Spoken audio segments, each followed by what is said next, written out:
Olá, o meu nome é Carla, eu sou cardiologista e arritmologista clínica no Hospital Regional em Joinville. E, primeiramente, eu gostaria de agradecer o convite da comissão organizadora. O tema proposto, então, foi sobre arritmias ventriculares e as melhores evidências no seu tratamento. Bom, e por ser um tema extremamente amplo, eu acho importante não apenas para essa apresentação, mas sempre que nós nos depararmos com pacientes com arritmias ventriculares, nós nos fazermos alguns questionamentos. Isso porque nós sabemos que alguns pacientes com arritmias ventriculares vão ter um curso extremamente benigno e outros pacientes podem evoluir com morte súbita cardíaca. Então, é importante nós nos perguntarmos qual a causa dessas arritmias ventriculares e, claro, como que nós avaliaríamos a gravidade desses pacientes, para daí sim nós nos perguntarmos quando que deveríamos tratar esses pacientes com arritmias ventriculares e, por fim, de que forma que nós trataríamos esses pacientes. E são essas, então, as perguntas que eu vou tentar responder durante essa apresentação. Bom, em relação à primeira pergunta, de como nós investigamos a causa e como avaliamos a gravidade desses pacientes, certamente a primeira resposta que nós devemos ter é se esses pacientes apresentam um coração estruturalmente normal ou se esses pacientes apresentam cardiopatia estrutural. Isso porque nós sabemos que a maioria dos pacientes com cardiopatia estrutural apresentam fibrose, que gera uma cicatriz, e a cicatriz acaba sendo um substrato para o mecanismo arritmogênico de reentrada. E pacientes com cardiopatia estrutural que apresentam arritmias ventriculares pelo mecanismo de reentrada acabam tendo uma maior gravidade. Entretanto, é importante nós observarmos que alguns pacientes com cardiopatia estrutural podem ter como primeira manifestação clínica a arritmia ventricular antes mesmo que os exames de imagem mostrem essa alteração estrutural.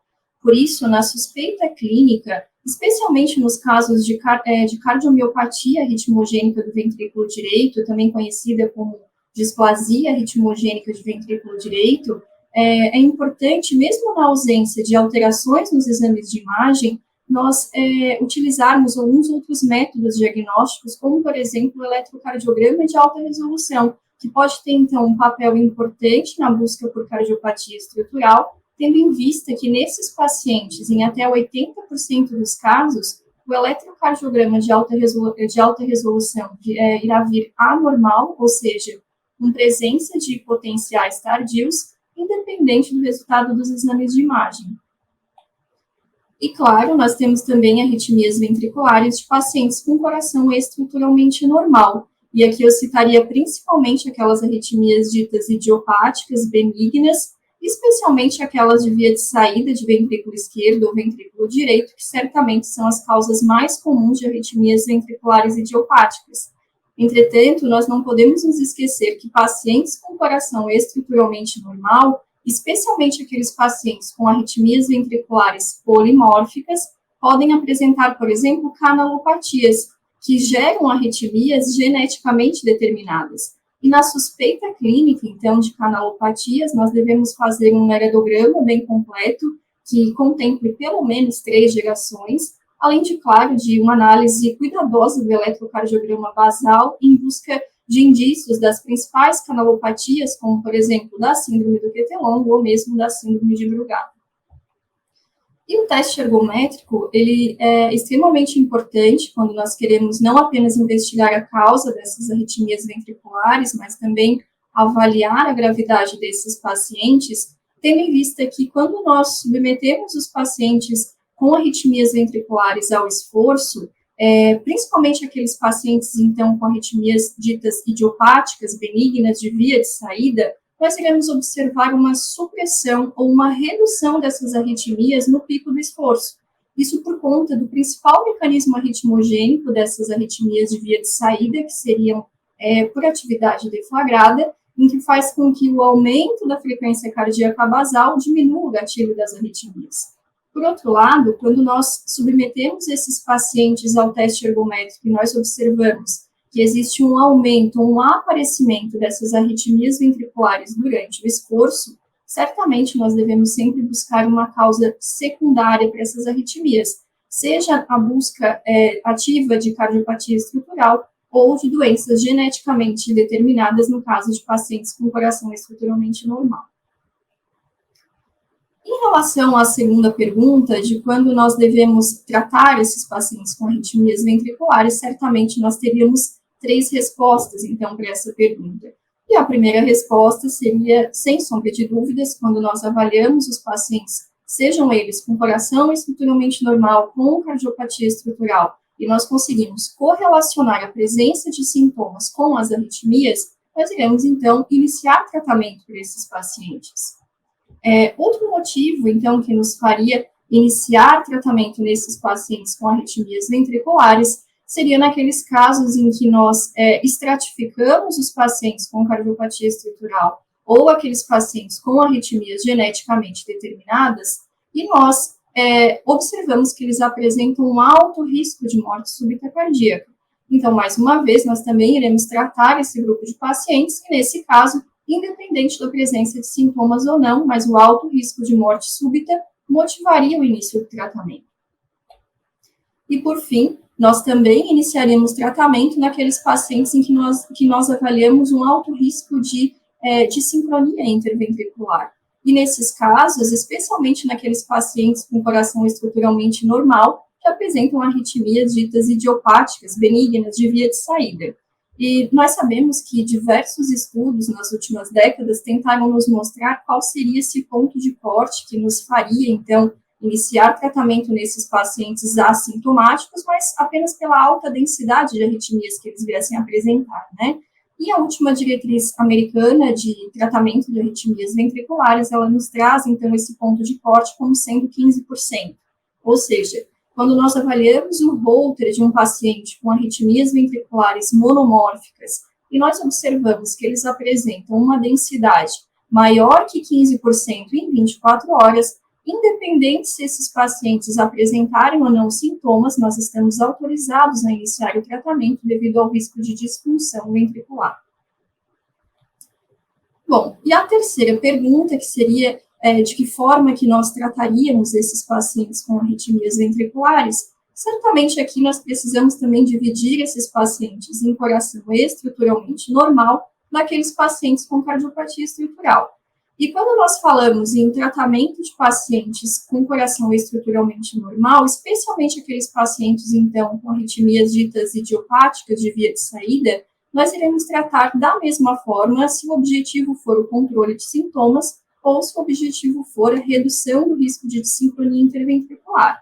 Em relação ao tratamento medicamentoso, então, que nós indicaríamos para esses pacientes com arritmias ventriculares de via de saída, a última diretriz americana de tratamento de arritmia ventricular, ela nos traz com uma indicação 1 e um nível de evidência B, a utilização de beta-bloqueadores ou bloqueadores do canal de cálcio para tratamento, então, desses pacientes com arritmias de via de saída. Apesar de serem medicações com baixos efeitos colaterais, nós sabemos que não é sempre que nós conseguimos um bom resultado com a utilização isolada dessas medicações. Então, nós também temos a opção de utilizar bloqueadores do canal de sódio. No Brasil, nós temos representante com a propafenona, né, utilizado, então, de forma isolada ou associada ao uso do beta-bloqueador, além de, claro, do uso do sotalol também utilizado de forma isolada para esse grupo de pacientes. Interessante que um estudo randomizado, duplo cego, realizado pelo grupo do INCOR, em São Paulo, mostrou que com a dose de 260 miligramas do elemento magnésio, aqui representado comercialmente pelo Pidomag B3, na dose de um comprimido 2 vezes ao dia por apenas 30 dias, foi capaz de reduzir a densidade dessas extrasístoles de pacientes com coração estruturalmente normal e, claro, também reduzir os sintomas relacionados a essas extrasístoles após a administração de magnésio via oral, ficando, então, uma excelente opção terapêutica com baixos efeitos colaterais nesses pacientes com coração estruturalmente normal. Bom, em se tratando de pacientes com arritmias ventriculares idiopáticas, que são monomórficas, é claro que o tratamento invasivo tem o seu papel muito importante. A ablação, ela tem uma indicação 1 e um nível de evidência B, quando ela for, então, indicada após essas medicações que eu acabei de citar forem inefetivas, não forem toleradas, ou mesmo a utilização desses antiarrítmicos não seja uma opção do paciente, a ablação, então, está indicada. Bom, e quando nós falamos em tratamento de pacientes com arritmias ventriculares e cardiopatia estrutural, nós devemos ainda nos fazer uma segunda pergunta: se o objetivo do nosso tratamento é o controle de sintomas ou a prevenção de morte súbita cardíaca. Isso porque nós sabemos que quando nós queremos prevenir morte súbita cardíaca em pacientes com arritmias ventriculares não sustentadas, a utilização de antiarrítmico direcionado para essas arritmias, com a finalidade de limpar um Holter, limpar um eletro, não teria nenhum benefício. E quando nós falamos em tratamento medicamentoso, então, nesse contexto, o nosso objetivo é focar no tratamento da doença subjacente. Dessa forma, melhorando o prognóstico da cardiopatia estrutural, nós conseguiríamos, então, prevenir morte súbita cardíaca desses pacientes com arritmias ventriculares não sustentadas. E dentro desse contexto, a última diretriz americana de tratamento de arritmia ventricular, ela nos traz, com a indicação 1, no nível de evidência a utilização de medicações que fazem remodelamento reverso, como, por exemplo, o beta-bloqueador, os inibidores da ECA, os bloqueadores do receptor de angiotensina, enfim, medicações que poderiam, então, fazer remodelamento reverso dessa cardiopatia estrutural e, aí sim, prevenir morte súbita cardíaca relacionada às arritmias ventriculares não sustentadas. Já quando o nosso objetivo é prevenir morte súbita cardíaca em pacientes com arritmias ventriculares sustentadas, nós sabemos também que não existe nenhum tratamento medicamentoso que conseguiria prevenir morte súbita cardíaca nesse contexto. E a única indicação, então, de prevenção de morte súbita seria a indicação de cardiodesfibrilador implantável. O CDI, então, ele tem uma indicação 1, com nível de evidência B, nesses pacientes com cardiopatia estrutural e arritmias ventriculares sustentadas, independente da etiologia dessa cardiopatia estrutural e independente se essa taquicardia ventricular ela foi estável ou instável. Já quando a gente fala em tratamento de sintomas de pacientes com arritmias ventriculares e cardiopatia estrutural, aí sim o tratamento antiarrítmico ele tem o seu espaço, seja para pacientes com arritmias ventriculares não sustentadas ou pacientes com arritmias ventriculares sustentadas. Lembrando que nesse segundo caso, né, os pacientes já estariam, então, assegurados com o uso do CDI. Em relação às opções de tratamento antiarrítmicos, então, para controle de sintomas nesses pacientes, nós teríamos os bloqueadores do canal de sódio, representado no Brasil pela propafenona. Lembrando que a propafenona, ela é contraindicada em pacientes isquêmicos, isso muito reflexo do estudo CASH, que nos mostrou um aumento de mortalidade de pacientes em uso de bloqueadores de canal de sódio pós-infarto, né? E a propafenona, ela também deve ser evitada, então, em pacientes com disfunção ventricular grave. E, como todo antiarrítmico, a propafenona também apresenta seus efeitos pró-arrítmicos, né? E essa toxicidade da propafenona, ela deve ser acompanhada principalmente pelo aumento da duração do QRS no eletrocardiograma basal. Quando o QRS ultrapassar 30% da duração do QRS pré-tratamento, a propafenona deve ser descontinuada. Bom, e ainda como opções de tratamento antiarrítmico para controle de sintomas, nós temos os bloqueadores de canal de potássio. E o sotalol é uma opção, então, né, lembrando que o sotalol também é contraindicado em pacientes com disfunção ventricular grave, e ele deve ser evitado naqueles pacientes com hipertrofia de ventrículo esquerdo importante, principalmente naqueles pacientes com septo maior que 13. E também devemos avaliar, certamente, a toxicidade do sotalol, nesse caso, pelo acompanhamento do intervalo QT no eletrobasal. Quando o intervalo QT dos pacientes em uso de sotalol ultrapassar 500 milissegundos, certamente a medicação deve ser descontinuada.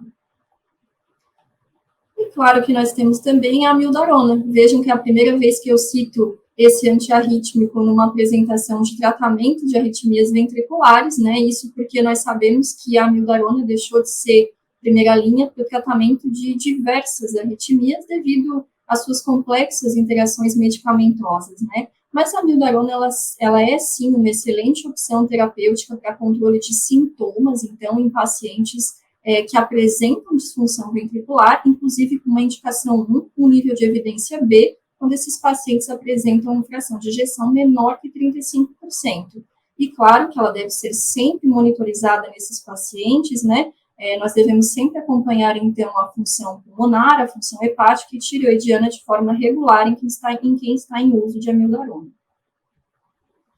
E não se tem dúvidas que pacientes que apresentam arritmias ventriculares e que o nosso objetivo é o controle de sintomas, a ablação tem um espaço importante, né? Tendo uma indicação 1 e um nível de evidência B, quando nós indicamos após a falha ou a intolerância desses antiarrítmicos que eu acabei de citar, mas a ablação, ela também pode ser primeira linha, ou seja, ela também pode ser indicada para controle de sintomas em pacientes antes mesmo de ser tentado antiarrítmicos, né, só que nesse caso ela apresenta uma indicação e um nível de evidência menor. Bom, e para finalizar, eu gostaria de comentar rapidamente sobre tempestade elétrica.